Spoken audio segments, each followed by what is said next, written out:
আসসালামু আলাইকুম গাইস, আশা করি তোমরা সবাই ভালো আছো। আমিও খুব ভালো আছি। ঠিক আছে, চলে আসলাম হুট করে নানুর বাসায়। ঠিক আছে, ছোট মামার বিয়ে, তাই হুট করে চলে আসলাম। দেখো, আমরা নানুর বাসায় এসে কত মজা করতেছি। ফাতেমা এখানে বসে বসে খাচ্ছে, আর আমি বইসা বইসা ফাতেমার দুষ্টামিগুলো দেখছি। আর ওই যে ওখানে আমার নানারা রান্না করছে।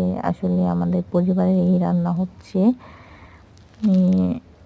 কি বলবো, হুট করে মামার বিয়ে হয়ে গেল, তাই আর কি চলে আসলাম। আমার মেয়েটা কি দুষ্টামি করছে দেখো, এদিক থেকে এদিকে যাচ্ছে। মানে ওর খুব ভালো লাগতেছে, কি করবে দিশা পেতেছে না। ও মানে ধুলোবালি লাড়তে চাইতেছে, আমি ওর দিতেছি না, চেয়ারে বসায় রাখছি।